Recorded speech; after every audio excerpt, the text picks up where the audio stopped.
Assalamualaikum warahmatullahi wabarakatuh. Halo semuanya, kembali lagi di channel YouTube aku.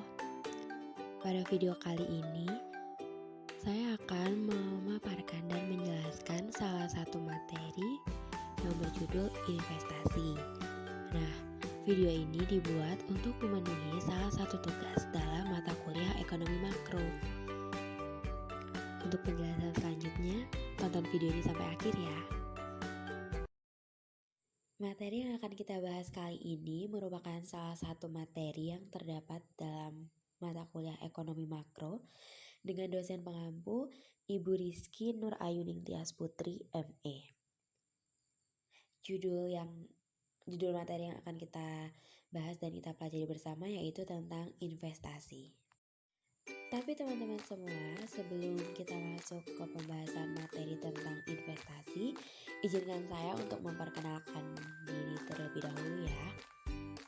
Perkenalkan, nama saya Sagirta Nafsuri Mamajid dengan NIM 205231123, kelas 4D Perbankan Syariah, Fakultas Ekonomi dan Bisnis Islam, UIN Raden Mas Said Surakarta.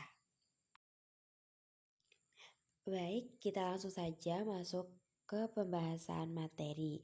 Nah, yang pertama, kita akan mempelajari tentang apa sih pengertian investasi. Nah, investasi adalah aktivitas menempatkan modal, baik berupa uang atau aset berharga lainnya ke dalam suatu benda, lembaga, atau suatu pihak dengan harapan pemodal atau investor kelak akan mendapatkan keuntungan setelah kurun waktu tertentu. Selanjutnya tentang bentuk-bentuk investasi. Nah, di sini bentuk-bentuk investasi ada dua. Yang pertama, investasi aktiva real dan yang kedua, investasi aktiva finansial. Yang pertama, investasi aktiva real. Investasi ini dilakukan oleh seseorang baik dalam bentuk yang terlihat maupun yang tidak terlihat, seperti investasi tanah, investasi logam, investasi properti, dan lain-lain. Kemudian yang kedua ada investasi aktiva finansial. Investasi aktiva finansial dilakukan oleh investor sebagai bentuk sekuritas. Contohnya, investasi deposito dan saham. Jenis-jenis investasi. Yang pertama, investasi properti, 2. Investasi emas, 3. Investasi saham, 4. Investasi reksadana, 5. Investasi valuta asing, 6. Investasi obligasi, 7. Investasi syariah, 8. Investasi cryptocurrency, dan yang terakhir ada investasi deposito. Selanjutnya tentang cara investasi. Nah, bagi teman-teman semuanya, apakah udah tahu bagaimana sih cara berinvestasi? Nah, kalau belum, simak penjelasan berikut ini ya. Cara investasi. Jika dulu investasi mengharuskan untuk melakukan administrasi yang rumit, saat ini investasi dapat dilakukan dengan mudah dan murah. Hanya dengan berbekal smartphone misalnya, Anda dapat melakukan investasi melalui produk-produk investasi. Dalam contoh di sini yaitu Tokopedia, seperti emas dan reksadana. Nominal untuk investasi pun bisa dimulai dari Rp500 saja loh.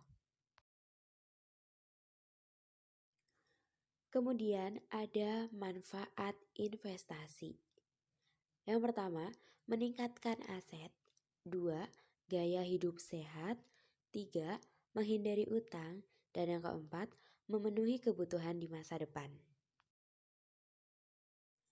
Resiko investasi. Nah, di dalam kegiatan berinvestasi tentunya ada juga resiko yang dihadapi oleh orang-orang yang melakukan investasi. Di sini resiko investasi ada business risk, liquidity risk, financial risk, country risk, dan exchange risk. Kemudian Faktor yang mempengaruhi laju investasi. Di dalam berinvestasi tentunya ada juga faktor-faktor yang mempengaruhi laju atau tingkat investasi. Faktor-faktor tersebut yaitu yang pertama, terjadi perubahan tingkat atau nilai tukar. 2. Tingkat suku bunga. 3.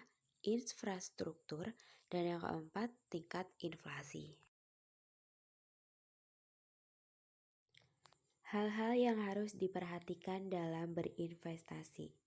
Berikut ini ada beberapa hal yang memang perlu dan harus diperhatikan dalam berinvestasi. Yang pertama, jangan melakukan investasi dengan tergesa-gesa dan harus disertai dengan pemahaman atau riset yang mendalam, termasuk mengenai objek investasi yang paling potensial untuk dipilih. 2. Tidak bertindak secara spekulatif. 3. Penting untuk mempertimbangkan jangka waktu investasi. 4. Mengetahui dan menilai jumlah modal yang bisa disiapkan. Dan yang kelima, memahami resiko yang bisa terjadi sebagai investor dan jenis investasi yang dipilih. Berikut ini merupakan salah satu contoh dari investasi. Eki membeli 2 gram emas batangan seharga Rp400.000 per gram pada tahun 2005. Emas tersebut disimpan dengan rapat di brankas pribadi miliknya. Setelah 5 tahun, harga emas per gram meningkat menjadi Rp500.000 per gram. Eki pun menjual emas yang dimilikinya dan mendapatkan keuntungan senilai Rp100.000 per gram. Tindakan Eki membeli emas pada tahun 2005 inilah yang disebut sebagai investasi. Dan keuntungan sebesar Rp100.000 dari selisih harga beli tersebut disebut keuntungan. Baik teman-teman semua, itu tadi penjelasan mengenai materi investasi. Mungkin cukup sampai di sini penjelasan yang dapat saya sampaikan. Kurang lebihnya saya mohon maaf. Wassalamualaikum warahmatullahi wabarakatuh. See you on the next video.